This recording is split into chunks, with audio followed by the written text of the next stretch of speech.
नाही परवा फक्त प्रोग्राम होता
बसा.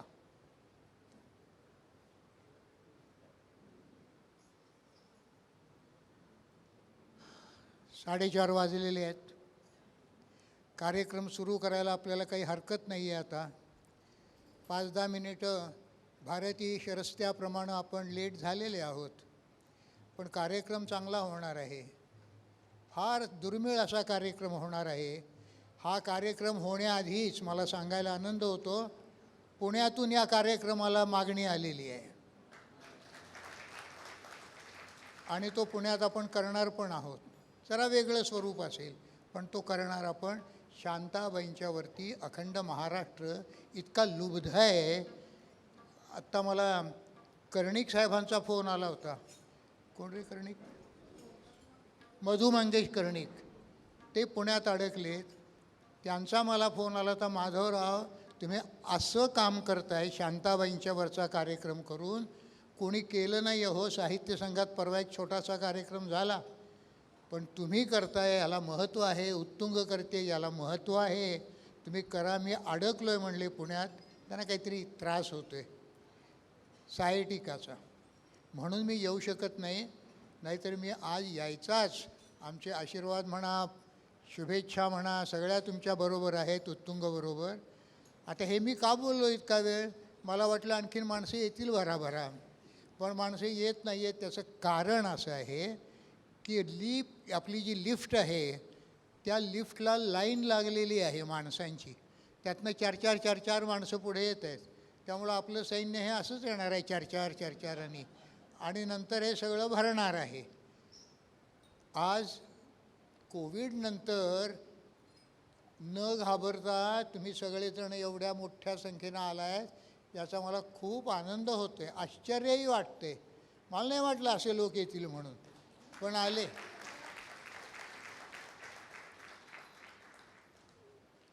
इथे 2 कार्यक्रम झाले. बरं जाऊ दे, ते नंतर बोलेन. नाही तर मग मी काय बोलायचं नंतर, कारण मी काय व्याख्याता नाही मोठा. पाठ करून ठेवलेलं आहे, ते नंतर बोलणार आहे. या डॉक्टर. तर आता मी ओंकारकडे हा ध्वनी देतो, ध्वनिक्षेपक, आणि त्याला ह्या कार्यक्रमाचं निवेदन करायची विनंती करतो.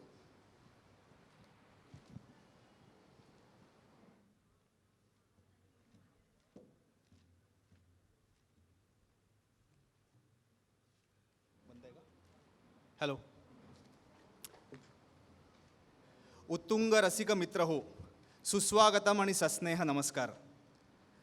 आपल्याला आठवत असेल की दिनांक 12 जानेवारी 2020 रोजी धूमधडाक्यात सादर झालेल्या आपल्या रौप्य महोत्सवी कार्यक्रमानंतर जवळजवळ 2.25 वर्षानंतर म्हणूया, आज आपण सर्वजण निर्भीडपणा आणि मनमोकळेपणाने इथं उपस्थित आहात. तेव्हा पुन्हा एकदा पुनश्च भरपूर स्वागत. मध्यंतरीच्या काळात उत्तुंगवर मनापासून प्रेम करणारे काही रसिक आपण कायमचे हरवून बसलो आहोत. त्यांना आपण मनोमन आदरांजली वाहूया आणि पुन्हा एकदा आगळ्या वेगळ्या लालित्यपूर्ण कार्यक्रमाचं स्वागत करूया. मराठी भाषेला आपल्या साहित्यिक श्रीमंतीचा अर्घ्य वाहून समृद्ध केलेल्या ज्येष्ठ आणि श्रेष्ठ महिला साहित्यकार, संस्कृत आणि मराठीच्या व्युत्पन्न कवयित्री आणि सर्वस्पर्शी लेखिका अशा बिरुदांच्या मानकरी अर्थातच आदरणीय शांताबाई शेळके यांचं हे जन्मशताब्दी वर्ष. हे वर्ष महाराष्ट्रातील मान्यवर साहित्य संस्था साजऱ्या करत आहेत. त्यात सहभागी होणं आणि आपल्या मराठीचा जागर करणं हे अर्थातच उत्तुंगाला महत्त्वाचं वाटलं. रसिकहो, उत्तुंगाचा हा उपक्रम श्रीमंत व्हावा असं कदाचित नियतीला वाटलं असावं आणि म्हणूनच कवितेतल्या शांताबाई हे पुस्तक लिहिण्याची सुबुद्धी आमचे स्नेही आणि गेली अनेक वर्ष आपल्या रसाळ लेखणीतून लेखन करणारे कवी, लेखक, वक्ता म्हणून सुप्रसिद्ध असलेले प्राध्यापक श्री प्रवीणजी दवणे सर यांना कदाचित असं वाटलं असावं आणि त्यानिमित्तानं या पुस्तकाचं प्रकाशन ठाणे येथील रसिक वृत्तीचे प्रकाशक श्रीमान माधवराव जोशी हे करीत असल्याचं आम्हाला समजलं आणि उत्तुंगचा पुनश्च हरिओम करायसाठी या उत्तम कार्यक्रमाची संधी चालून आली. तोच हा कार्यक्रम अर्थात कवितेतल्या शांताबाई. या कार्यक्रमाला उपस्थित झालेल्या सर्व रसिकांचं मी ओमकार खाडीलकर संपूर्ण उत्तुंग सांस्कृतिक परिवाराच्या वतीनं हार्दिक स्वागत करतो.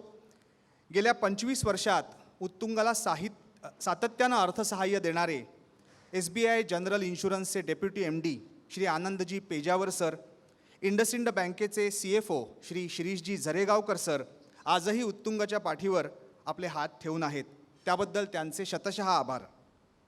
आजच्या प्रकाशक सोहळ्याचे अध्यक्ष, साहित्य विश्वाचे गाढे अभ्यासक आणि शांताबाई शेळके यांचे घरेलू स्नेही विचारवंत श्री विजयराव कुळेकर सर, लेखक प्राध्यापक प्रवीण दवणे सर आणि प्रकाशक परममित्र पब्लिकेशन्सचे माधवराव जोशी ही मंडळी आसनस्थ झाली आहेतच.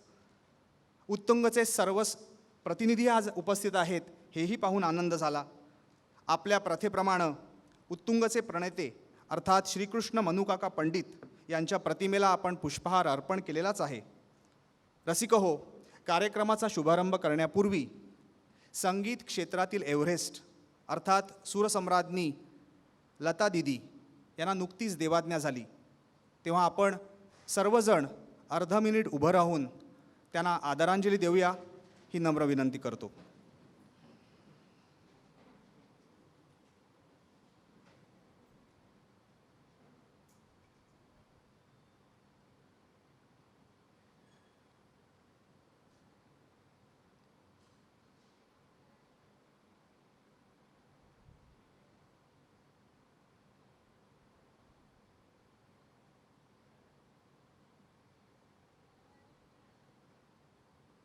धन्यवाद. ओम शांती.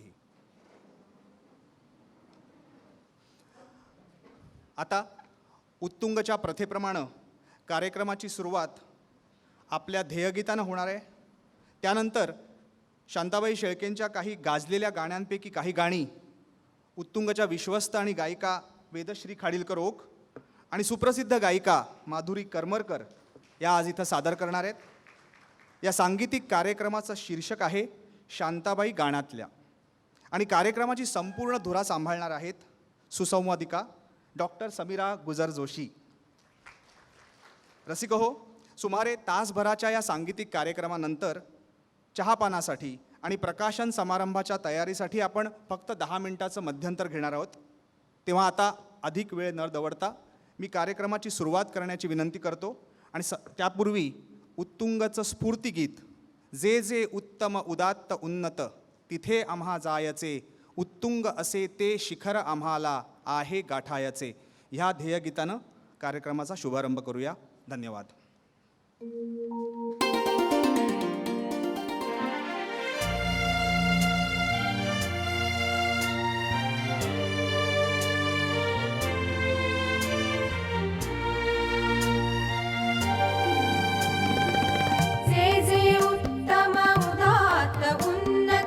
तसे आम्हा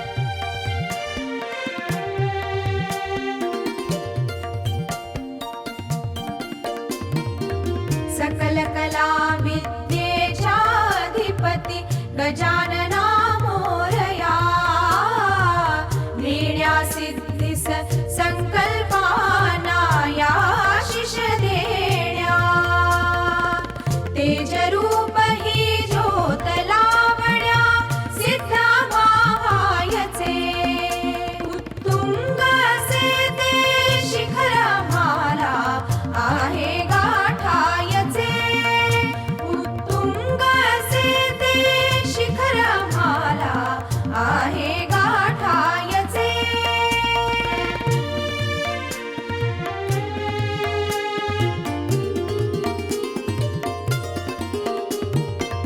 आनंदाच्या डोही फुलती आनंदाचे श्वास मांगल्याची विश्वाच्या या भरोमनी आस अमृतमय ते क्षण जगण्याला सिद्ध भावायचे उत्तुंग असे ते शिखर माला आहे गाठायचे उत्तुंग असे ते शिखर माला आहे गाठायचे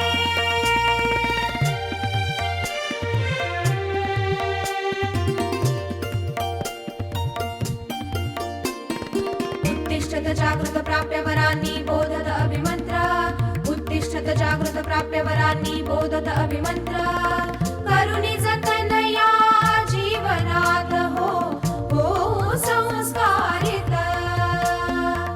करुणी जतन या जीवनात हो हो संस्कारित मना मनाचा सेतू बांधुनी पुढे आम्हा जायचे उत्तुंग असे ते शिखर माला आहे गाठायचे उत्तुंग असे ते शिखर माला आहे गाठायचे जे जे उत्तम उदात्त उन्नत तसे आम्हा मायचे जे जे उत्तम उदात्त उन्नत तसे आम्हा मायचे उत्तुंग असे ते शिखर माला आहे गाठायचे उत्तुंग असे ते शिखर माला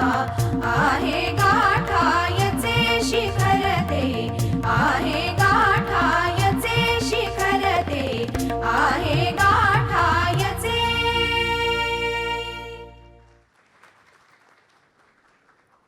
नमस्कार रसिक हो. समोर असं भरलेलं प्रेक्षागृह, रसिकांची गर्दी, मान्यवरांची मांदी आहे आणि उत्तुंगचं स्फूर्तिगीत कानी पडतं आहे असं म्हटल्यानंतर मन थोडं मागे गेलं.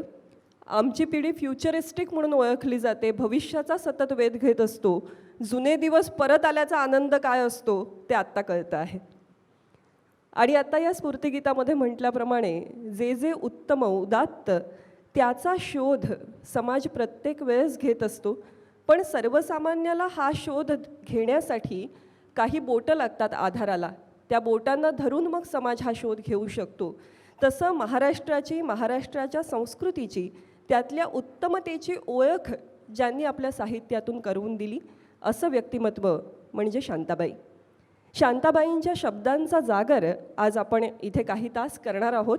अर्थात कितीही प्रयत्न केला तरी याला निवडक हा शब्द लावावा लागेलच, कारण त्यांच्या साहित्याची व्यापकता, त्याची खोलीच इतकी आहे. पण तरीही शांताबाईंच्या कवितेतल्या आणि गाण्यातल्या शब्दांचा हा जागर उत्तुंग आपल्यासमोर सादर करत आहे. आणि हा अनुभवायचा असेल तर अर्थातच जन्मशताब्दी वर्ष आहे. आपल्याला 100 वर्ष मागे गेलं पाहिजे. 100 वर्ष मागे जाऊन या कहाणीची सुरुवात कुठे होते तर 100 वर्षापूर्वी या आपल्या महाराष्ट्रात देवांग कोष्टी या विणकामाचा व्यवसाय करणाऱ्या जातीत एक मुलगी जन्माला आली. घरात काय, जातीतही कुणाला शिक्षणाचा गंध नाही, पण ही मुलगी सुदैवी. दोन्ही आजोळकडून थोडंसं शैक्षणिक वातावरण तिला मिळालं आणि तेवढं पाठबळ या प्रतिभेला पुरेसं होतं. आई वडील साहित्यप्रेमी, त्यांनी मुलीला शिकू दिलं. वाचनाची गोडी निर्माण झाली. तिच्या मनात साहित्यप्रेमाचा अंकुर रुजला आणि मग ती थोडी प्राध्यापिका, थोडी लेखिका, थोडी कवी, थोडी थोडी बरंच काही झाली. तिचं नाव शांता शेळके. अर्थात हे थोडं थोडं जे मी म्हटलं ते शांताबाईंचे शब्द आहेत बरं का, नाहीतर त्यांच्या साहित्याला थोडं म्हणण्याची माझी काय प्राज्ञा. पण हा तो काळ होता आणि इथून शांताबाईंच्या या सगळ्या प्रवासाला सुरुवात झाली. नक्कीच श्री गणेशाचे आशीर्वाद होते, कृपा होती, कारण विद्येचा वारसा जो त्या घरामध्ये नव्हता तो त्यांच्यापासून खरं तर निर्माण झाला. फर्स्ट जनरेशन ज्याला आपण म्हणतो अशा पद्धतीचं वातावरण. पण त्या उच्च विद्या विभूषित झाल्या. महत्त्वाची गोष्ट ही की त्यांची विद्या ही कधीही पुस्तकस्था विद्या नव्हती. केवळ पुस्तकात त्यांची विद्या अडकून राहिली नाही, किंबहुना या विद्येला म्हणजे संस्कृतला आणि संस्कृतीला धरून त्यांनी मराठी साहित्याचं अंगण फुलवलं आणि मग त्यांच्या व्यासंगाचे आपण आजही गोडवे गातो. काय काय वाचलं होतं शांताबाईंनी, म्हणजे हे सगळं अस्तित्वात आहे मराठी साहित्यात, याची ओळख त्यांच्या साहित्यातून घडावी अशा पद्धतीचं त्यांचं वाचन. आता उदाहरणादाखलच पहा, कार्यक्रमाची सुरुवात आहे, आपण कुठल्याही कार्याच्या आरंभी गणेशपूजन करतो. ग्रंथारंभी गणेशपूजन करण्याची आपल्या महाराष्ट्राची फार जुनी परंपरा आहे. तर मोरोपंतांची एक आर्या जी शांताबाईंना खूप आवडायची ती अशी होती: नमिला गजमुख ज्याचे सेवून मृदू मधुर बोल का नाही. पहा, खूप सुंदर दृश्य आहे याच्यामध्ये. शंकर जो आहे तो गणेशाचं कसं कौतुक करतो हा ऐका. नमिला गजमुख, गजमुखाला मी नमन केलं आहे. कसा गजमुख? ज्याचे सेवून मृदू मधुर बोल का नाही. चुंबुनी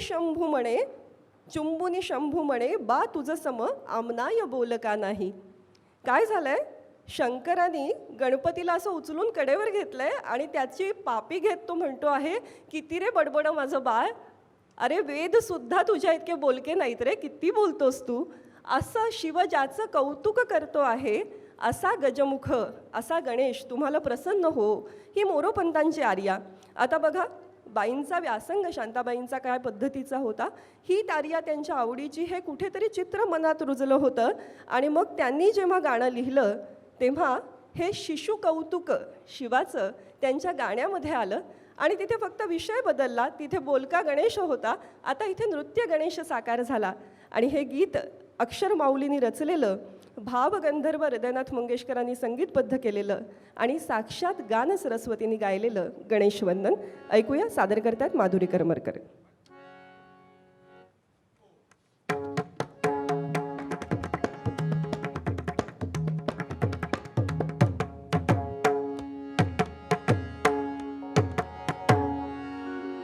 गणराज रंगी नाचतो, गणराज रंगी नाचतो, नाचतो. पायी घागऱ्या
देवसभा घनदाट बैसली देवसभा घनदाट बैसली नृत्य गायने मने हर्षली गौरी संगे स्वये सदाशिव गौरी संगे स्वये सदाशिव शिशु कौतुक पाहतो गणराज रंगे नाचतो गणराज रंगे नाचतो नाचतो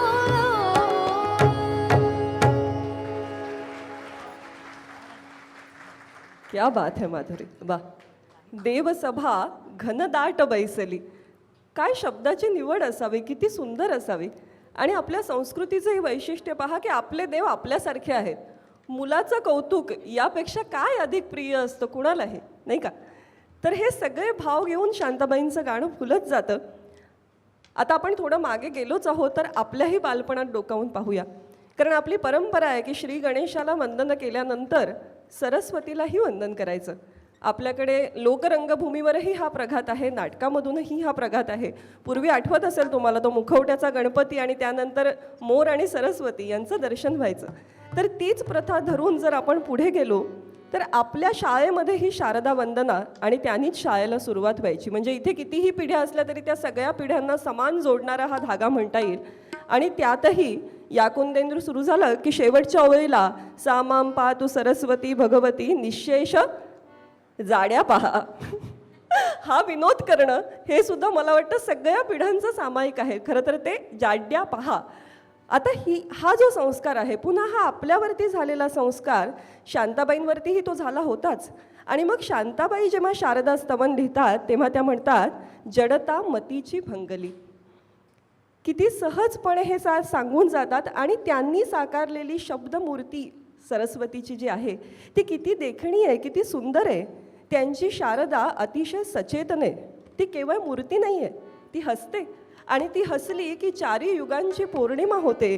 वीणेवर तिची चतुरा कलामय बोटं फिरतात आणि ती फिरतात तेव्हा नव्या नव्या रचनांचा, संगीताचा जन्म होतो. आणि ती हसली की काय होतं, नव्या उन्मेषाला, प्रतिभेला, कल्पतरूला मंजिऱ्या फुटतात. अशी ती सचेतन शारदा आहे. शांताबाई अशा शारदेच्या साधक होत्या की जी नवनवोन्मेष करणारी होती. तिच्यामध्ये कुठलीही जडता नव्हती, एका ठिकाणी बद्ध नव्हती. ती तर त्यांची शारदा प्रवाही होती. आणि मग साध्याशी साधक एकरूप व्हावा तसं आपल्या भाबड्या बुद्धीला शांताबाईंमध्येच सरस्वती दिसू लागली तर त्यात काय वावग आहे. पण ती केवळ आपल्यासारख्या किंवा माझ्यासारख्या एका सर्वसामान्य भाबड्या सश्रद्ध वाचकालाच दिसते असं नव्हे, तर गुलजारांसारख्या आजच्या काळातल्या जाणत्या महाकवीला सुद्धा दिसते. त्रिवेणी नावाचा त्यांचा संग्रह, ज्याचा अनुवाद मराठीत शांताबाईंनी केला. पण दुर्दैवाने त्यांचं निधन झाल्यामुळे त्यांना तो प्रकाशन समारंभाला येता आलं नाही. तेव्हा त्या पुस्तकाची अर्पण पत्रिका गुलजार साहेबांनी जी लिहिली आहे, त्यांनी लिहिलं आहे, त्यांनी ते पुस्तक शांताबाईंनाच अर्पण केलं आणि म्हटलं आहे, आप सरस्वती की तरह मिली और सरस्वती की ही तरह गुम हो गई. एक देवी सरस्वती आणि दुसरी आपल्या संस्कृतीचं प्रतीक मानली गेलेली नदी सरस्वती. या दोन्हीविषयी दोन्हीचा उल्लेख करत ते म्हणतात, आप सरस्वती की तरह मिली और सरस्वती की तरह गुम हो गई. पण आपल्यासाठी किती आनंदाची बाब की ही सरस्वती आमच्या साहित्यात प्रकटली आणि मराठी साहित्याला अनोखं वैभव देती झाली. हा शारदेचा वरदहस्त जणू आपल्यावरती असलेला. आणि हे गीत महर्षी दयानंद कॉलेजमध्ये बाई शिकवायच्या. विद्यार्थिनींनी आग्रह धरला होता की बाई पाहुणे येतात, स्वागत करायला काहीतरी गाणं पाहिजे. म्हणून सहज लिहिलेलं, कॉलेजसाठी लिहिलेलं हे गाणं आहे. पुढे ते श्रीधरजींच्या हाती लागलं आणि त्या गाण्याने इतिहास रचला. गाणं कुठलं आपण ओळखलं असेलच. ऐकूया, सादर करते वेदश्री.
ज्योत्स्ने परी कांती तुझी, ज्योत्स्ने परी कांती तुझी, मुखरम्य शारद चंद्रमा, ज्योत्स्ने परी कांती तुझी, मुखरम्य शारद चंद्रमा, उजळे तुझ्या हास्यातुनी, उजळे तुझ्या हास्यातुनी, चारी युगांची पौर्णिमा, तुझिया कृपेचे चांदणे, तुझिया कृपेचे चांदणे, नितवर्षुदे अमुच्या शिरी, नितवर्षुदे अमुच्या शिरी, वागीश्वरी जय शारदे, वागीश्वरी जय शारदे, वागीश्वरी.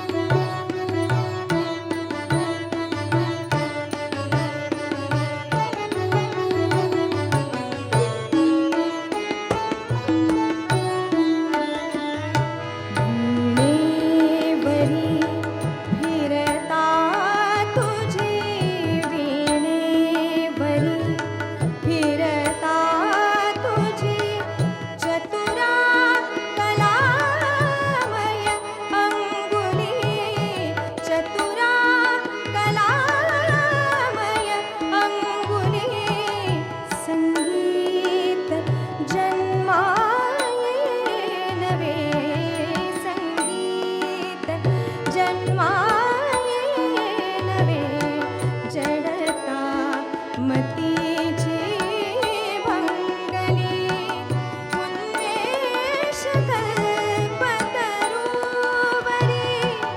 उन्मेष कल्पतरुवरी, बहरून आल्या मंजिरी, बहरून आल्या मंजिरी, वागीश्वरी जय शारदे, वागीश्वरी, विधी कन्यके विद्याधरी, वागीश्वरी, वागीश्वरी जय शारदे, वागीश्वरी जय शारदे, वागीश्वरी.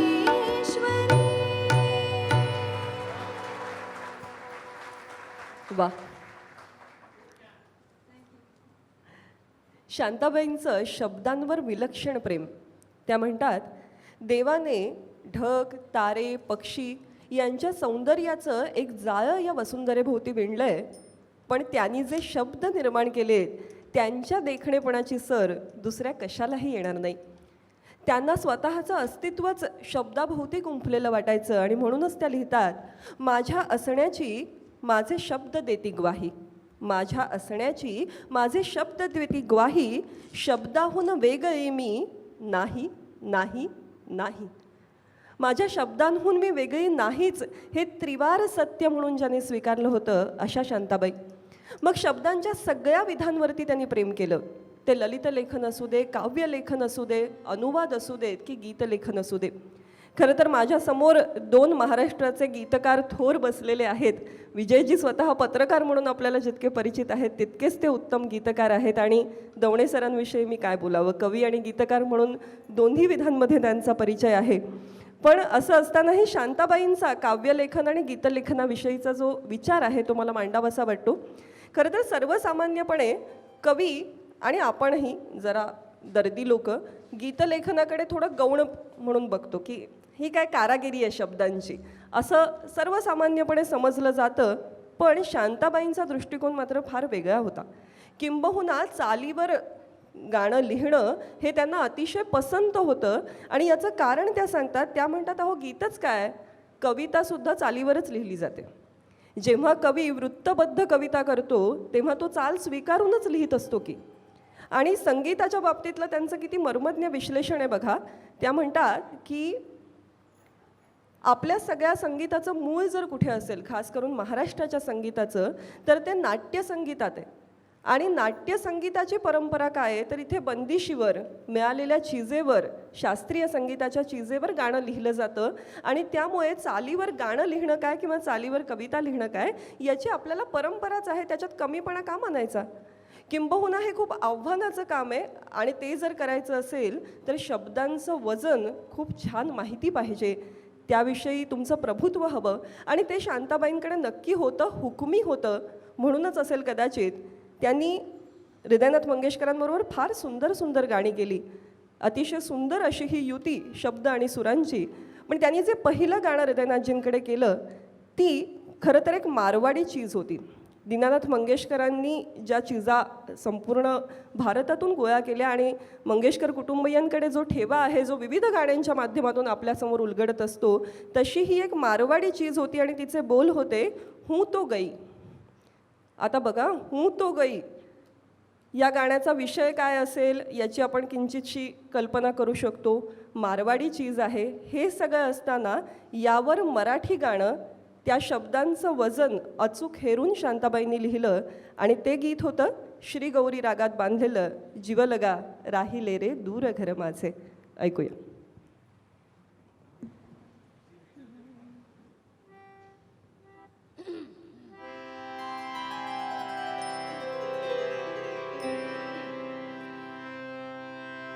जीवलगा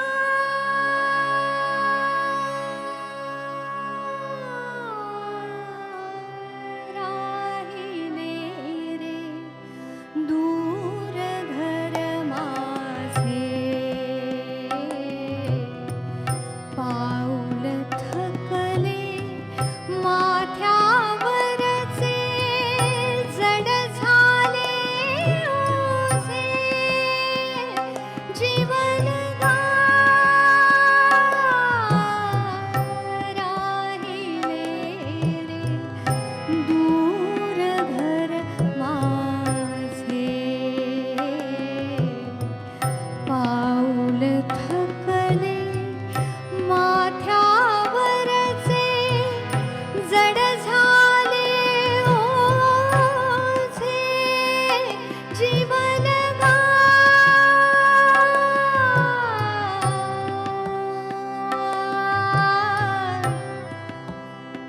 जीवलगा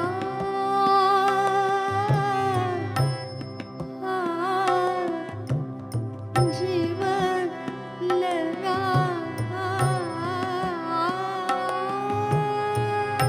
किर्र बोलते घनवन राई, सांज सभोवती दाटून ये.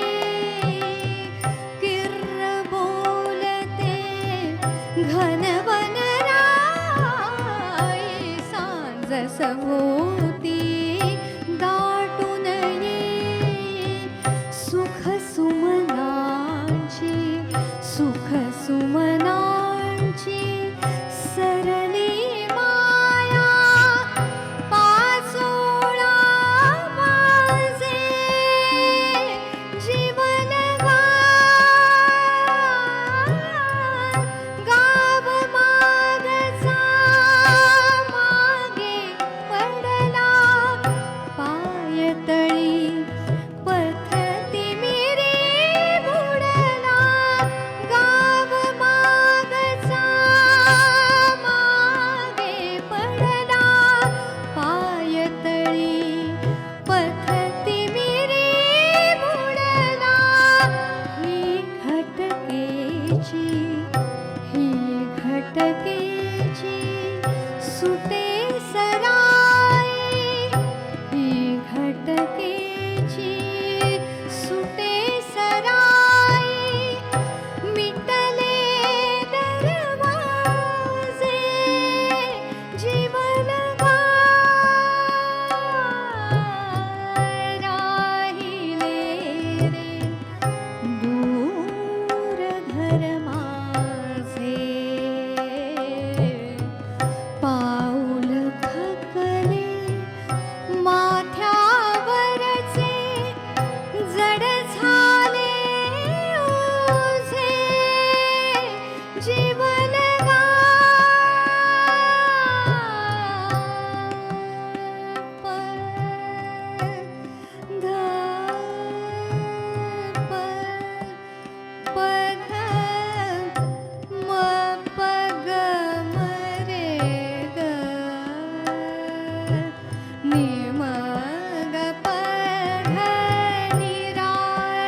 जीवन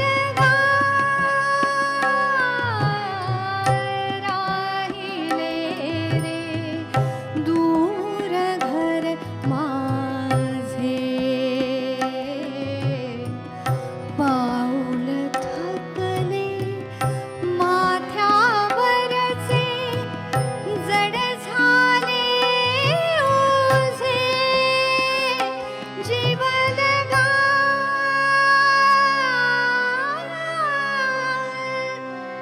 जीवन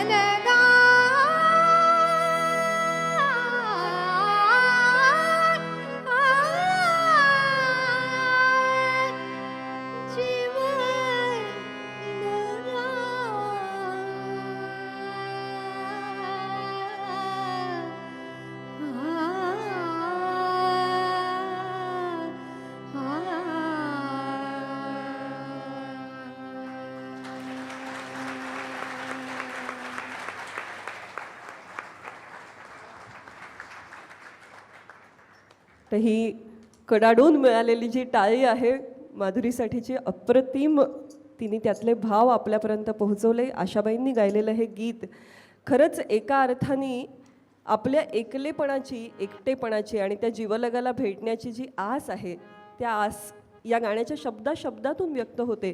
आणि गाणं ऐकत असताना एका बाजूला ते अख्खं चित्र दिसायला लागतं. शांताबाईंचं जितकं शब्दांवर प्रेम होतं तितकंच रंगरेषांवरती प्रेम होतं. चित्रकलेचं त्यांना प्रचंड वेड होतं आणि अनेकदा म्हणूनच की काय, त्यांच्या गाण्यांमधून सुद्धा हा चित्रदर्शीपणा त्यांच्या शब्दातून प्रकट झालेला दिसतो.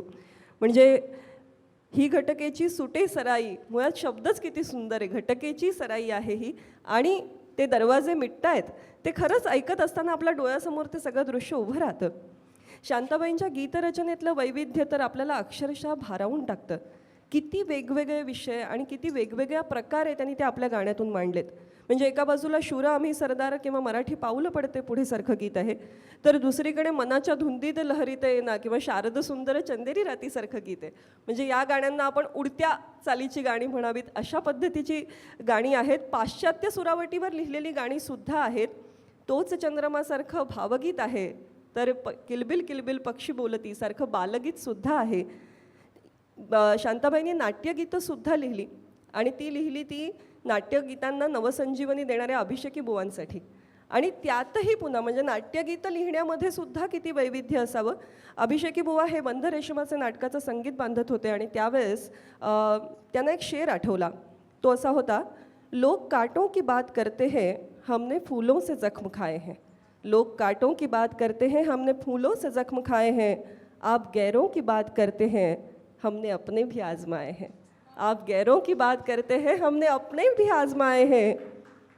आता बघा, शांताबाईंनी या शेराचा अनुवाद केला आहे नाट्यगीतामध्ये, आणि त्या लिहितात, काटा रुते कुणाला आक्रंदतात कोणी, मज फूलही रुतावे हा दैवयोग आहे. हा स्नेह वंचना की काहीच आकळेना, आयुष्य ओघळुनी मी रिक्त हस्त आहे. आयुष्य ओघळुनी मी रिक्त हस्त आहे.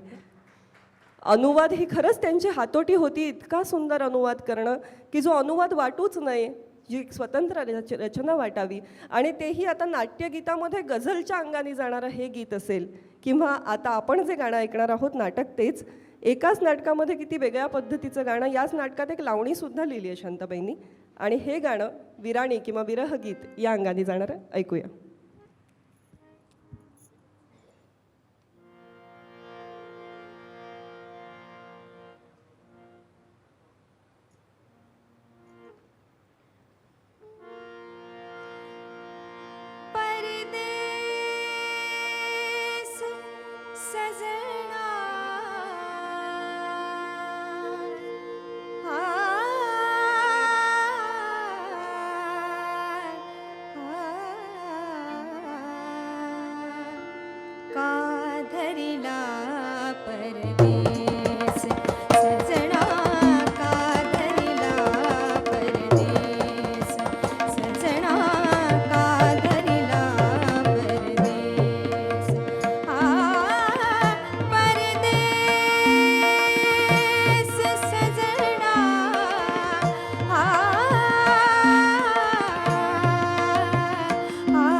श्रावण वैरी परसे झिरमिर परसे झिरमिर परसे झिरमिर श्रावण वैरी परसे झिरमिर चैन पडे ना जीवा क्षणभर चैन पडे ना जीवा क्षणभर चैन पडे ना जीवा क्षणभर जाऊ कोठे राहू कैशी जाऊ कोठे जाऊ कोठे जाऊ कोठे राहू कैशी घेऊ जोगिण वेश का धरिला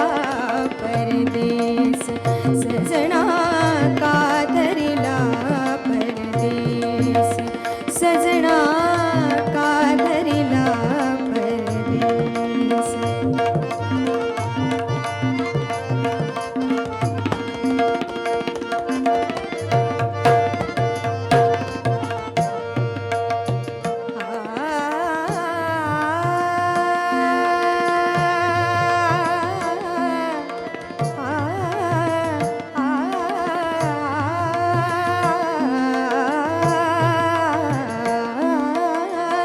रंग नवरला गाली ओठी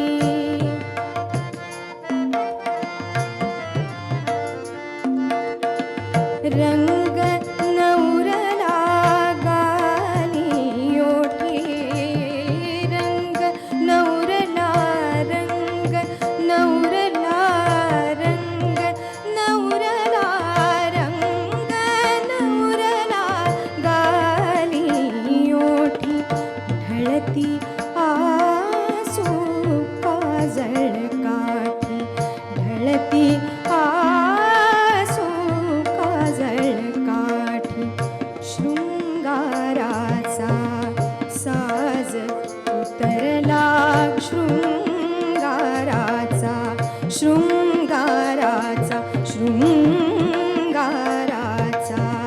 साज उतरला मुक्त विखुरले केस का धरिला परदेस सजना का धरिला परदेस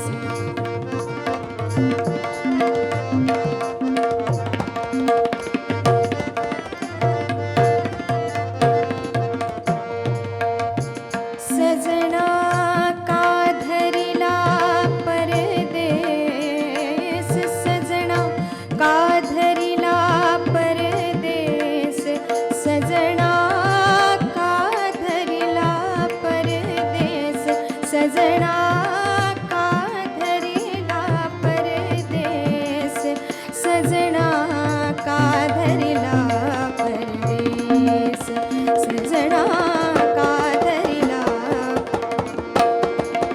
सजना का धरिला परदेस सजना का धरिला परदेस सजना का धरिला परदेस सजना का धरिला परदेस सजना का धरिला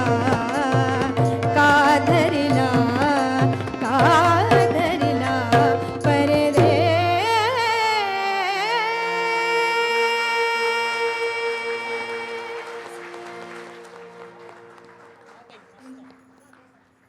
बहारदार आणि धारदार. रसिक हो, शांताबाईंच्या बाबतीत बोलायचं झालं तर त्या जितक्या साहित्याग्रणी होत्या तितक्याच मला वाटतं त्या रसिकाग्रणी होत्या. त्यांची प्रतिभा ही अशी बहुमुखी असलेली दिसते. इतक्या वेगवेगळ्या प्रकारचं त्या लिहित होत्या, कारण तितक्याच वेगवेगळ्या प्रकारचं त्या वाचत होत्या, अनुभवत होत्या. म्हणजे हा असा पदर घेतलेल्या एवढं मोठं कुंकू लावलेल्या शांताबाई इरॉसमध्ये बसून कुठला तरी इंग्रजी सिनेमा पाहत आहेत. हे चित्र डोळ्यासमोर आणणं जरा अवघड असलं तरी त्यांच्यासाठी ते नित्याचं होतं. त्यांनी इंग्रजी चित्रपटांविषयीच्या कथानकांचं सदरही चालवलं होतं, जे अतिशय प्रसिद्ध होतं. इंग्रजी साहित्य असेल किंबहुना जगभरातलं साहित्य असेल त्यांनी चीनी कवितांचा अनुवाद केला आहे. तर इतकं रसिकता म्हणजे किती असावी. आणि याचं कारण मला वाटतं आजकालच्या समाजात जी हरवत चालली आहे ती एक गोष्ट त्यांच्याकडे होती आणि ती म्हणजे स्वीकार. जे समोर येतं आहे त्याचा स्वीकार करण्यासाठी आपलं मन फार मोठं लागतं आणि ती कुवत त्यांच्याकडे होती. म्हणूनच मला वाटतं रसिकतेविषयीची त्यांची जणू ही कविता आहे. त्या म्हणतात, सहज फुलू द्यावे फूल सहज दरवयावा वास, सहज फुलू द्यावे फूल सहज दरवयावा वास, अधिक काही मिळवण्याचा करू नये अट्टाहास. प्रत्येक ठिकाणी आणखीन काहीतरी एक्स्ट्रा कशासाठी? सुवास पाकया पराग देठ, सुवास पाकया पराग देठ, फूल इतकीच देते ग्वाही, अलग अलग करू जाता हाती काहीच उरत नाही. जर फुलाचं डिसेक्शन करायला घेतलं तर कसं व्हायचं? फूल खरं असेल तर सुवास तोही आहे खरा, फूल खरं असेल तर सुवास तोही आहे खरा, वाळू इतकाच खरा आहे वाळूमधला खोल झरा, थेंबामध्ये समुद्राची जर पडते सहज खूण, थेंबामध्ये समुद्राची जर पडते सहज खूण, सुंदराचा धागा धागा कशासाठी घ्यावा उकलून, सुंदराचा धागा धागा कशासाठी घ्यावा उकलून. इतकी सुंदर मला वाटतं रसिकता कशी असावी, सगळ्याचा स्वीकार कसा करावा. आणि याचमुळे असेल कदाचित की शांताबाई त्यांच्याबरोबरच्या मंडळींबरोबर तर रमल्याच, म्हणजे त्यांचं मैत्र फार मोठं आहे. वडीलधारी माणसं नावाचं त्यांचं पुस्तक आहे, त्यामध्ये त्यांनी अनेक व्यक्तिचित्र रंगवली आहेत. ते नाव फक्त वडीलधारी माणसं आहे पण त्याच्यात वेगवेगळ्या वयोगटातली त्यांच्या समकालीन मंडळी आहेत. पण पुढच्या पिढीतली नवी मंडळी असतील, मग कमलेश बडकमकरसारखा संगीतकार असेल, मिलिंद करमरकरांसारखा संगीतकार असेल, यांच्याबरोबरीने त्यांनी अतिशय उत्तम रचना करण्याची परवानगी दिली, त्यांच्या बरोबरीने त्या केल्या आणि त्या बाबतीतही त्यांचा स्वीकार दिसतो. तर मी माधुरीला पुढच्या गीताआधी त्याविषयी थोडं सांगण्याची विनंती करते. नमस्कार. आज विशेष योग हे गीत मी सादर करते अशासाठी मी म्हणते की उत्तुंगचे सर्वेसर्वा दाम्पत्य आशाताई आणि माधवकाका खाडीलकर यांनी हा योग जुळवून आणला. आज इथे मला हे गीत सादर करायची संधी दिली त्याबद्दल सर्वात प्रथम त्यांचे विशेष आभार. आणि दवणे सरांसमोर आज हे मला सादर करायला मिळते याचं कारण दवणे सरांनी हे जेव्हा ऐकलं ना रेकॉर्ड झालेलं गाणं तेव्हा त्यांनी मला 4 पानी पत्र लिहिलं होतं. ते आजही पत्र माझ्या संग्रही आहे. आणि त्यांनी कॉलेजमध्ये ही कविता आहे, जी कविता ते कॉलेजमध्ये शिकवतात असं ते म्हणाले. आणि ते थक्क झाले की अशी चाल कशी लागू शकते, कारण हे गद्य कविता आहे, हे गीत नव्हे. आणि जेव्हा मिलिंद परवानगी घ्यायला गेला रेकॉर्डिंगसाठी तेव्हा शांताबाई पण थोड्या साशंक होत्या की कविता आहे याला कशी काय चाल, मी तुम्हाला गीतं देते ना इतर. तर त्यांनी फक्त टेबलवर ताल धरून ती चाल ऐकवली आणि त्याही थक्क झाल्या. आणि तेव्हा ही कविता कशी सुचली हे त्यांनी त्यांच्या अत्यंत ओघवत्या भाषेत त्यांनी सांगितलं. ते मिलिंदने रेकॉर्ड केलं छोट्या वॉकमनवर आणि आजही यूट्यूबला या गाण्याच्या अगोदर ते निवेदन त्यांचं आपल्याला ऐकायला उपलब्ध आहे.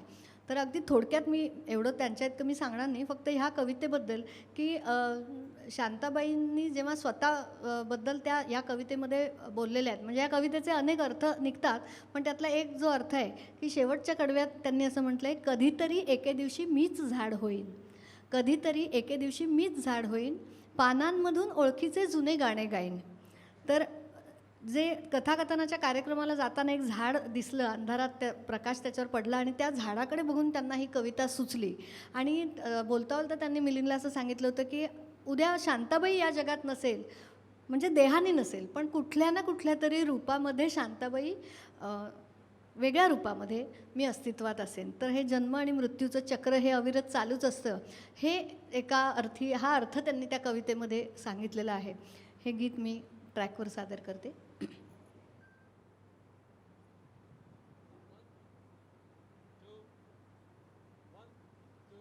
सुप्रसिद्ध संगीत संयोजक अप्पा वढावकर यांनी संगीत संयोजन केलं आहे.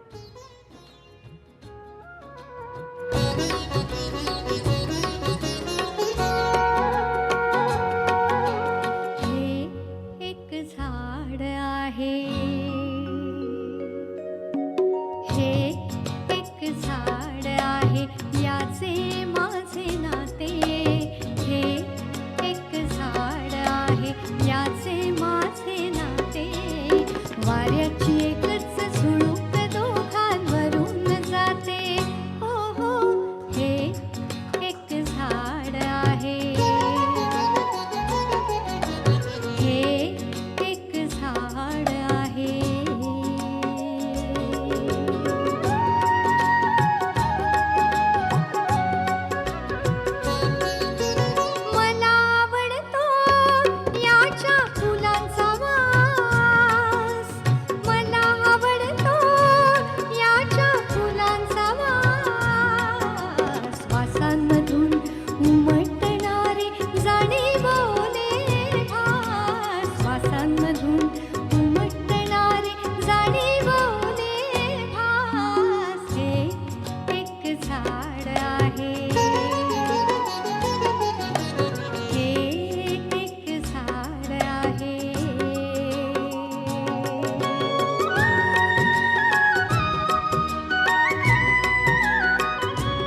ते आहे झाड माझ्या रक्ताच्याही पहिलं, रक्ताच्याही पहिलं, रक्ताच्याही पहिलं.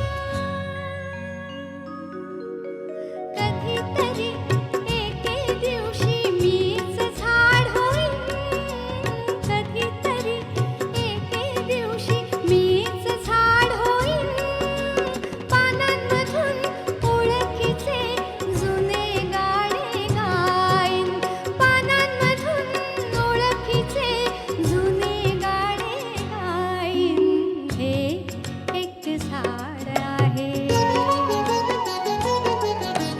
हे एक झाड आहे, याचे माझे नाते.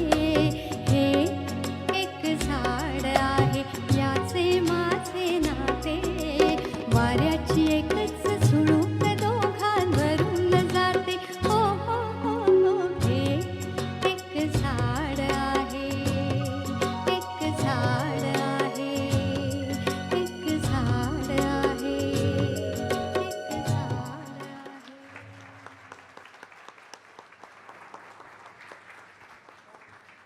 क्या बात है माधुरी. म्हणजे गायिका म्हणून तुझं तर कर्तृत्व आहेच या गाण्यामध्ये, पण संगीतकारासाठी मला वाटतं पुन्हा एकदा स्वतंत्र टाळ्या. कारण खरंच थक्क करणारी ही चाल आहे, असंच त्याचं वर्णन होऊ शकतं. मातीचं झाड झाडाची मी माझी पुन्हा माती, मातीचं झाड झाडाची मी माझी पुन्हा माती, याच्या पानावरच्या रेषा माझ्या तळहाती. आमची भाषा अभिजात आहे हे सिद्ध करायला यापेक्षा अधिक काही हवं का? आपलं स्वतःचं गाणं सादर करताना जो काही आनंद असतो मी शब्दात वर्णन नाही करू शकत. म्हणजे मी सुरुवातीला या दोघांचे आभार खास त्यासाठी मानले. एक अजून शेवटचं फक्त सांगते की शांताबाईंना जेव्हा निमंत्रण दिलं होतं या अल्बमच्या रिलीजचं, त्या शेवटचं आजारपण होतं त्यांचं. 2 जूनला याच सभागृहात खालती गोखलेमध्ये हा अल्बम रिलीज झाला आणि 6 जूनला त्याच वर्षी म्हणजे 4च दिवसांनी त्यांचं निधन झालं. त्यामुळे खूप आठवण येते शांताबाईंची. नक्कीच नक्कीच. आणि मला वाटतं त्यांनी या गीतामध्ये जे म्हटलं आहे ते झाड आत्ता फुललेलं बहरलेलं आपण असं बघू शकतो आहोत. आणि आज खूप आनंदाची गोष्ट आहे की जितके ज्येष्ठ आहेत तितकेच तरुण चेहरे दिसत आहेत, त्यामुळे ते झाड नक्कीच बहरलेलं आहे असं विश्वासाने म्हणता येईल. मंडळी, प्रत्येक गीताची खरं तर अरे वा, अनिल दादांनीच रिदम केलेला आहे या गाण्याचा. तर पुढच्या गीताकडे वळूया. आपल्याला पुढच्या पुस्तक प्रकाशन सोहळ्याचे वेध लागलेले आहेत, त्यामुळे अर्थातच आपण कार्यक्रमाचा वेग त्या दृष्टीने ठेवणार आहोत. या पुढच्या गाण्याविषयी खरं तर काय म्हणावं, हा चित्रपटच विलक्षण होता आणि सांगीतिकदृष्ट्या तर अतिशय विलक्षण चित्रपट महानंदा. हा सिनेमा कायम हे चित्र त्यांच्या त्या काळातला शब्द आहे ना, हे चित्र हे शांताबाईंना फार खास वाटायचं यासाठी, कारण या चित्रपटासाठी त्यांना कोकणी भाषा येत नसताना त्यांनी कोकणी भाषेतली गाणी लिहिली आहेत. मग त्याच्यामध्ये माझे राणी माझे मुगा असेल, माझा लवतोय डावा डोळा असेल, आणखीनही एक गीत कोकणी त्यांनी त्यामध्ये लिहिलेलं आहे. तर ही पुन्हा प्रतिभा आहे की आपल्याला जी भाषा येत नाही ती, पण त्या म्हणतात की जेव्हा हे गाणं लिहायला त्यांच्यासमोर हा प्रस्ताव आला त्याआधीच त्या जेव्हा गोव्यात गेल्या होत्या तेव्हा त्यांना कोकणीचे काही संस्कार कानावर पडले होते, थोडंसं कोकणी साहित्य वाचलं होतं. पण या इतक्या तुटपुंज्या शिदोरीवरती गीतलेखन करण्यापर्यंत एखाद्या भाषेवरती हुकूमत कमावणं हा खरंच म्हणजे हा आपल्या कल्पनेच्या पल्याडची गोष्ट आहे असंच म्हणावंसं वाटतं. आणि या चित्रपटासाठी हे पुढचं जे गीत त्यांनी लिहिलं, मंगेशकर कुटुंबियांचं जे आराध्य दैवत, त्या आराध्य दैवतावरचं हे गीत. आणि या गीताचाही जन्म कसा झाला तर एकदा माई मंगेशकरांशी त्या बोलत होत्या, मंगेशीच्या देवळातच ते होते, आणि माई म्हणाल्या की इथे आलं की खूप छान वाटतं, असं वाटतं की देव सगळीकडे आहे आणि माझ्याकडे तो पाहतो आहे. माई सहज हे वाक्य बोलून गेल्या आणि ते वाक्य बोलत असताना शांताबाईंच्या मनामध्ये समर्थ वचन झंकारलं, सदा सर्वदा देव सन्निध आहे, कृपाळूपणे अल्पधारिष्ट पाहे.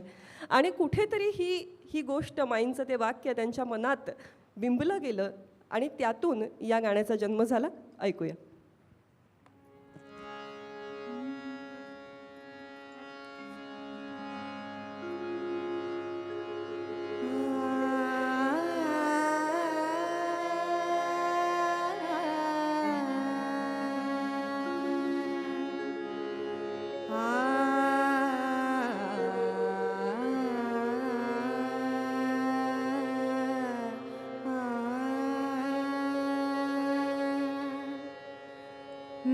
मागे उभा मंगेश, पुढे उभा मंगेश, मागे उभा मंगेश, पुढे उभा मंगेश, माझ्याकडे देव माझा पाहतो आहे, माझ्याकडे देव माझा पाहतो आहे, मागे उभा मंगेश, पुढे उभा मंगेश, मागे उभा मंगेश, पुढे उभा मंगेश.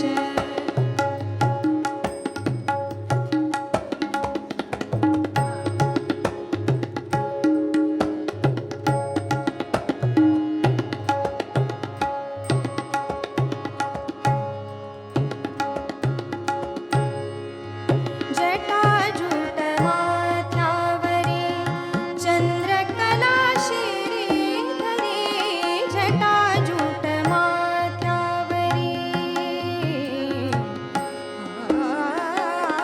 जटाजूट माथ्यावरी चंद्रकला शिरीधरी,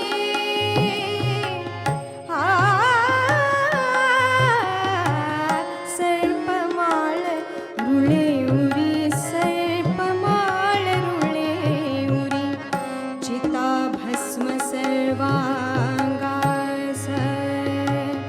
चिता भस्म सर्वांगास, लिंपुनी राहे, माझ्याकडे देव माझा पाहतो आहे, माझ्याकडे देव माझा पाहतो आहे, मागे उभा मंगेश, पुढे उभा मंगेश, मागे उभा मंगेश, पुढे उभा मंगेश.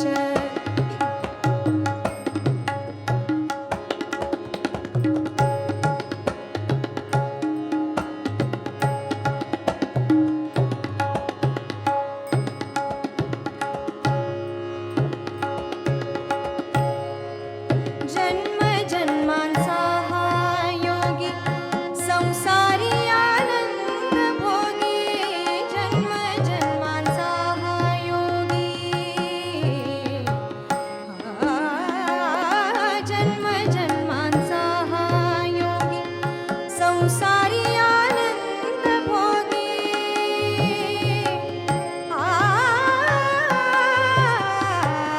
विरागी की म्हणू भोगी, विरागी की म्हणू भोगी, शैलसुता संगे गंगा, शैलसुता संगे गंगा, मस्तकी वाहे, माझ्याकडे देव माझा पाहतो आहे, माझ्याकडे देव माझा पाहतो आहे, मागे उभा मंगेश, पुढे उभा मंगेश, माझ्याकडे देव माझा पाहतो आहे, मागे उभा मंगेश, पुढे उभा मंगेश, मागे उभा मंगेश, पुढे उभा मंगेश. वा. शेळक्यांच्या वाड्यातले बालपणीचे दिवस शांताबाईंच्या मनात कायम लखलखत राहिले. तिथे अनुभवलेली नाती, तो जिव्हाळा, वागण्या बोलण्यातला निर्व्याज मोकळेपणा, या सगळ्याचा पगडा कायम त्यांच्या मनावर होता. काळ बदललाय, बदलतोय याचं भान होतंच, पण या जुन्या काळाची, जुन्या साहित्याची, जुन्या माणसांची ओढ होती आणि म्हणूनच कदाचित लोकसाहित्य, संत साहित्य हे त्यांच्या अभ्यासाचे विषय झाले. रानजाई हा अप्रतिम कार्यक्रम ज्यांनी पाहिला असेल त्यांना त्यांच्या यातल्या व्यासंगाची सहज कल्पना येते आणि ते मांडणंही किती सुंदर. रघुवंशामध्ये कालिदासाने एक कल्पना मांडली आहे की संध्याकाळी मुलं जेव्हा मळलेली कळकट अशी होऊन येतात आणि आईवडिलांना मिठी मारतात आणि त्यांचे चाकले कपडे मळवतात ना, ते आईवडील धन्य होत. बघा, तेव्हापासून जनरेशन गॅप असू नये असं तेव्हापासून वाटायचं की अशी मुलं धावत येऊन आपल्याला बिलगली पाहिजेत. पण हे वाचल्यावरती शांताबाई किती सहजपणे लोकसाहित्याचा दाखला देतात. ते म्हणतात, हे सांगायला कालिदास कशाला पाहिजे. माझ्या घरची माळीणसुद्धा हेच म्हणते. ती म्हणते, मातीने मळिले मांडिये चढिले, मातेने मानिले मोक्ष सुख. बघा किती सोपं आहे. मातीने मळिले मांडिये चढिले, मातेने मानिले मोक्ष सुख. हे असं इतकं लोकाशी, इतक्या मातीशी जोडल्या गेलेल्या होत्या शांताबाई की म्हणूनच इतक्या विदुषी असून, इतक्या व्यासंगी असून, खरं तर संतपंत साहित्य ठीक आहे, पण तंत साहित्याकडे कशा बरं वळल्या असतील, लावण्या कशा बरं लिहिल्या असतील. अस्सल लावण्या लिहिलेल्या आहेत शांताबाईंनी. त्यांची एक दिवाळीची लावणी आहे, अप्रतिम असं वर्णन आहे त्याच्यामध्ये. आणि पुन्हा बघा कसा संस्कारांचा भाग असतो. विणकर समाजातला जन्म आहे म्हणून असेल कदाचित की ती सहजपणे त्या कवितेमध्ये पैठणीसारखी कविता लिहून जातात. आणि जेव्हा लावण्यांचा विषय येतो तेव्हा रेशमाच्या रेघांनी सारखा कर्नाटकी कशीदा त्या सहजपणे रचतात. आणि ही काय विलक्षण लावणी आहे बघा, लेडीज स्पेशल लावणी आहे. संगीत आहे आनंद घन लता मंगेशकर यांचं, गायली आहे आशाबाईंनी, लिहिली आहे शांताबाईंनी. आणि आज महिलाही खूप मोठ्या संख्येने आहेत. त्या एखाद्या महिलेने शिटी मारायला काही हरकत नाही. तेवढाच आपणही महिला दिन साजरा करूया, तो आनंद ऐकूया.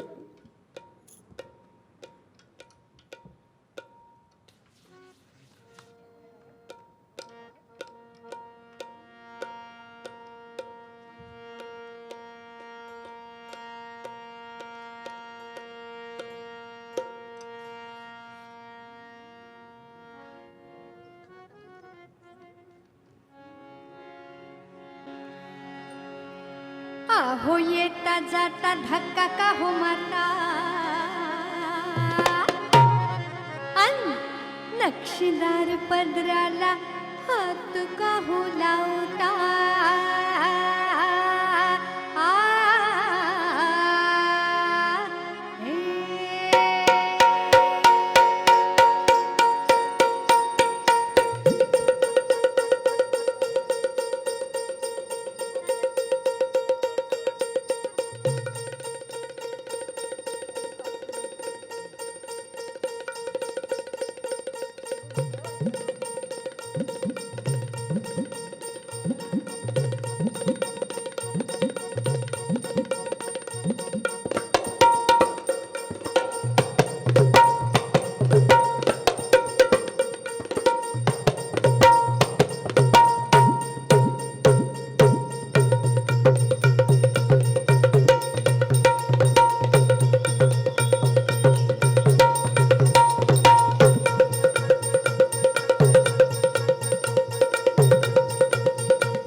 तोऱ्यात मी तोऱ्यात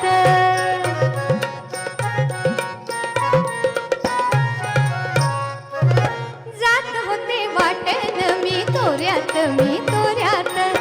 अवचित आला माझ्या होऱ्यात जे होऱ्यात तुम्ही माझ्या पदराचा शेवू का ओढीला हातन गलाऊ माझ्या साडीला हातन गलाऊ माझ्या साडीला रेशमाच्या रेघाने लाल काळ्या धाग्याने हो रेशमाच्या रेघाने लाल काळ्या धाग्याने कर्नाटकी कशी दामीत काढीला हातन गलाऊ माझ्या साडीला कर्नाटकी कशी दामीत काढीला हातन गलाऊ माझ्या साडीला.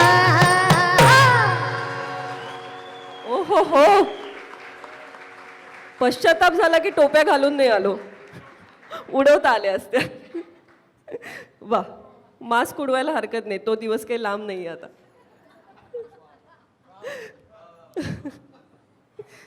मंडळी, या सगळ्यांची ओळख करून दिली नाही तर पुढे जाताच येणार नाही. तबल्यावरती साथ करतात प्रसाद पंडित, जी आत्ता धमाल ढोलकी आपण ऐकली अनिल करंजवकर.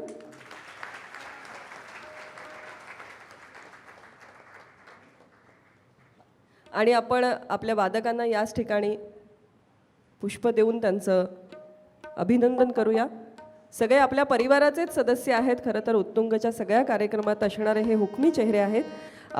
पुढे ओळख करून देते. हार्मोनियमवर साथ करतायत संदीप मेस्त्री आणि सिंथेसायझरवर झंकार कानडे.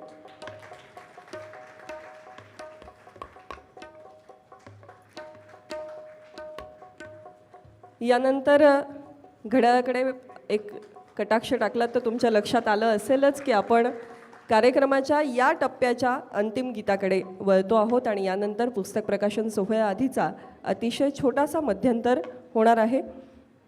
तर या पुढच्या गाण्याकडे जात असताना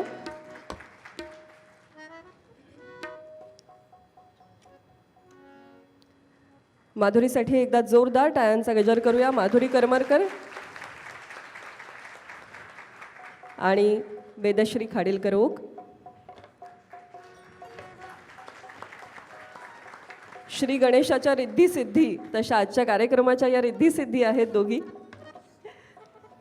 आणि मी स्वतः डॉक्टर समीरा गुजर जोशी.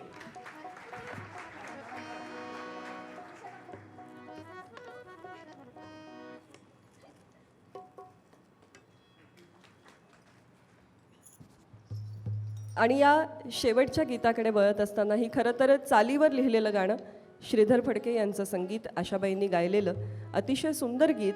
या गीताकडे जात असताना एका कवितेचं बोट धरून जावंसं वाटतं. बघा शांताबाई काय म्हणतात, इतक्या पावसाळ्यांनी शिकवलेलं सावध शहाणपण, इतक्या पावसाळ्यांनी शिकवलेलं सावध शहाणपण पावसाच्या पहिल्या सरीबरोबर कुठे वाहून जातं, पावसाच्या पहिल्या सरीबरोबर कुठे वाहून जातं. देहावरून गळून पडतात वर्षा वर्षाचे निबर थर, तळहाती झेललेल्या थेंबाबरोबर मन थरारत राहतं. आठवते वेळी अवेळी पावसात भटकणे, आठवते वेळी अवेळी पावसात भटकणे, चिंब होणे, पदर अंगाभोवती घट्ट वेढीत आतल्या आत शहारणे, काळाभोर ढग होऊन आभाळभर स्वैर पसरणे, काळाभोर ढग होऊन आभाळभर स्वैर पसरणे, हिरवळीसह हेलकावणे, झुलणे, स्वतःला पार विसरणे, स्वतःला पार विसरणे. मला वाटतं पावसात भिजतो म्हणजे आपण नेमकं काय करतो याचं इतकं सुंदर वर्णन आहे. आणि तरी हे थोडं प्रौढपणीचं वर्णन आहे. पण ही जी धुंदीच तर अनुभवायची असते, मग ती मृदगंधाची असू दे, जगण्याची असू दे, काव्याची असू दे, साहित्याची, संगीताची, कशाचीही. नशा म्हटलं की त्याला एक वेगळी छटा येते, पण धुंदी म्हटलं की ती एका वेगळ्याच स्तराला आपल्याला घेऊन जाते. ही धुंदी शांताबाईंच्या शब्दांनी आपल्याला दिली, या गाण्यांनी दिली. गाण्यातल्या शांताबाई उलगडण्याचा हा छोटासा प्रयत्न तुम्हाला भावला असेल अशी आशा आहे. आणि यानंतर अर्थातच 2 दिग्गजांच्या समवेत काव्यातल्या शांताबाई आपल्याला शोधायच्या आहेत, उलगडत जाणार आहेत त्या आपल्यासमोर. तेव्हा या गीताकडे वळूया, कारण मी आत्ता या कवितेचा उल्लेख एवढ्यासाठीच केला, कारण ही धुंदी जशी शांताबाईंच्या शब्दांनी दिली तशी प्रेमाची जी धुंदी असते, कळत नकळत आपण प्रेमात पडतो, कळतच नाही की अरे मी कधी प्रेमात पडले आणि घनराणी साजणा तुझ्यासमोर सोबत ही वाट कधी हरवलं कळीच नाही, असं सांगणार आहे गीत. ऐकूया.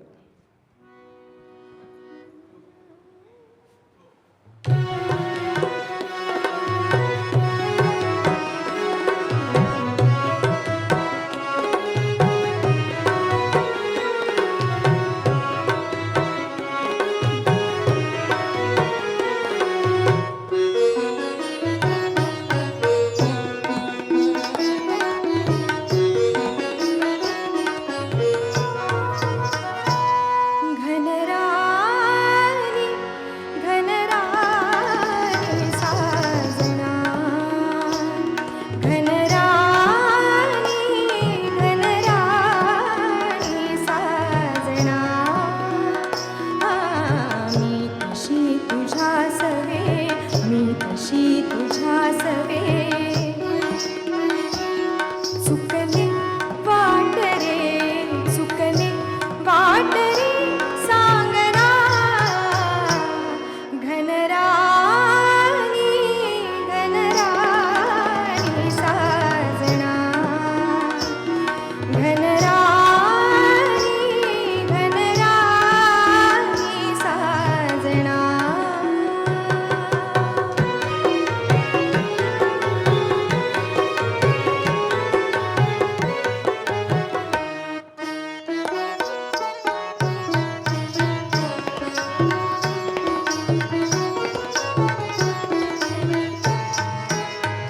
फिर फिर वाऱ्याची थर थर पाण्याची अवखळ सजणी मी मनभर गाण्याची तरी बाई सुर नवनवे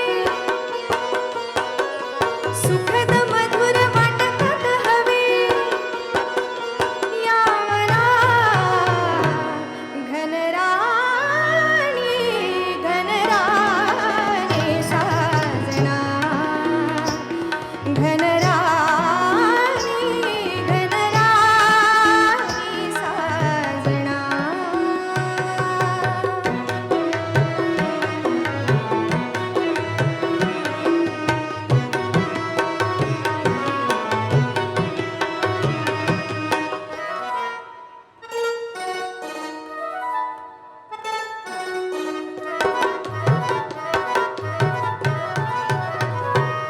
किती अधीर धीर भाषा प्रीतीची किती अधीर धीर भाषा प्रीतीची मन माझे मन बोलत नाही ग माझे किती लाजे वेडे लाजरे मन ग माझे एक शपथ थाळा प्रीतीची एक शपथ त्याला प्रीतीची हृदया रे अदया रे बोलना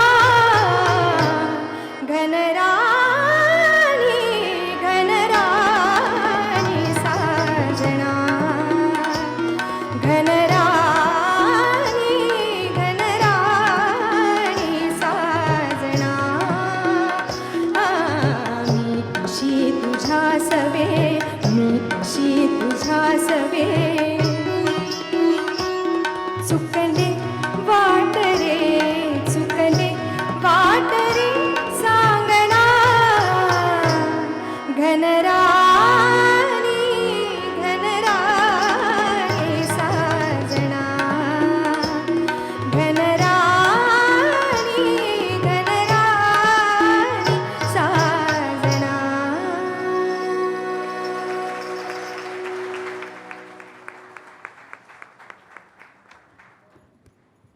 धन्यवाद. सगळ्यांचे मनपूर्वक आभार आणि अगदी छोटासा मध्यंतर आणि त्यानंतर आपण पुस्तक प्रकाशनाच्या सोहळ्याकडे वळणार आहोत. या पुस्तकाचं स्वागत करायला आणि आजच्या वक्त्यांचे शांताबाईंविषयीचे उद्गार ऐकायला आपण सगळेच उत्सुक आहोत. तेव्हा लवकरात लवकर परत भेटण्याचा एकमेकांना वचन जे आपण पाळणार आहोत ते वचन देऊन पुन्हा भेटूया. धन्यवाद.